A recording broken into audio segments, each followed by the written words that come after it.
नमस्कार दोस्तों, मैं हूं निखिल वर्मा और आज हम बात करेंगे 2025 में कौन से स्टॉक्स मार्केट में धूम मचा सकते हैं। आप सब जानते हैं कि शेयर बाजार में रिस्क होता है और भविष्यवाणी करना मुश्किल है, लेकिन अगर हम मौजूदा ट्रेंड्स और गवर्नमेंट पॉलिसीज को ध्यान से देखें तो कुछ सेक्टर्स और कंपनियों का अंदाजा लगाया जा सकता है जो आगे चलकर अच्छा प्रदर्शन कर सकते हैं।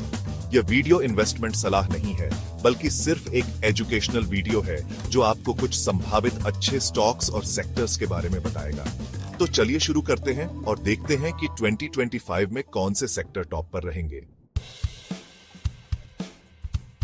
दोस्तों, आज पूरी दुनिया में ग्लोबल वार्मिंग और क्लाइमेट चेंज की बात हो रही है। भारत सरकार ने भी 2070 तक नेट जीरो एमिशन का लक्ष्य रखा है। ऐसे में ग्रीन एनर्जी और रिन्यूएबल एनर्जी सेक्टर में जबरदस्त ग्रोथ की उम्मीद है। Adani green energy, Tata power, Suzlon energy और एनटीपीसी जैसी कंपनियां इस सेक्टर में आगे बढ़ने की तैयारी में हैं। इन कंपनियों में इन्वेस्टमेंट करके आप भी इस ग्रोथ स्टोरी का हिस्सा बन सकते हैं।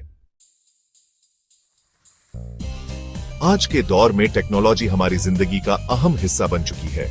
Artificial intelligence, AI, cloud computing और ऑटोमेशन जैसे क्षेत्र तेजी से ग्रो कर रहे हैं।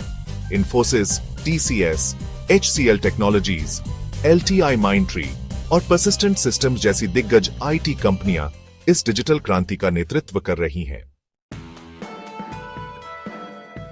दोस्तों, बैंकिंग और फाइनेंस सेक्टर किसी भी देश की अर्थव्यवस्था की रीढ़ की हड्डी होते हैं। भारत में क्रेडिट ग्रोथ में तेजी आ रही है और एनपीए में कमी देखने को मिल रही है, जिससे बैंकों को फायदा होगा।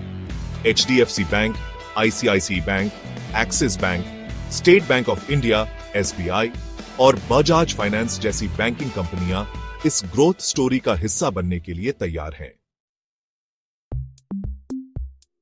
चैप्टर 4। दोस्तों, हेल्थ केयर एक ऐसा सेक्टर है जो हमेशा डिमांड में रहता है।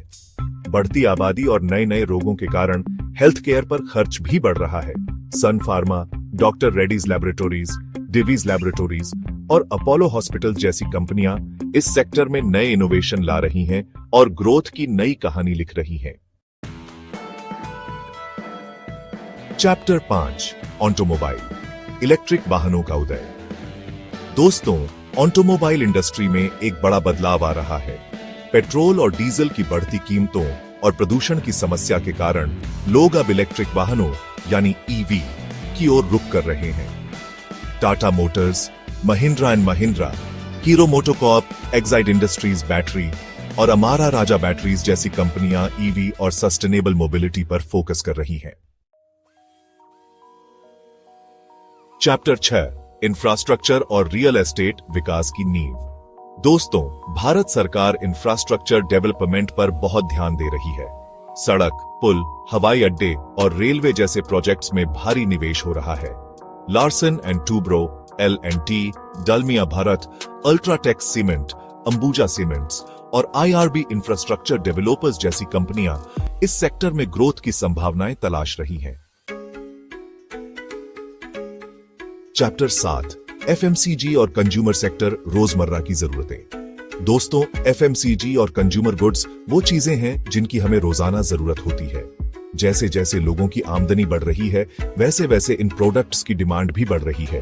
Hindustan Unilever, HUL, ITC, Nestlé India, Dabur और मरिको जैसी कंपनियां इस सेक्टर में अपनी पकड़ मजबूत बनाए हुए हैं। तो दोस्तों, ये थे कुछ सेक्टर जो 2025 में अच्छा प्रदर्शन कर सकते हैं। याद रखें, ये सिर्फ एक अनुमान है, भविष्यवाणी नहीं।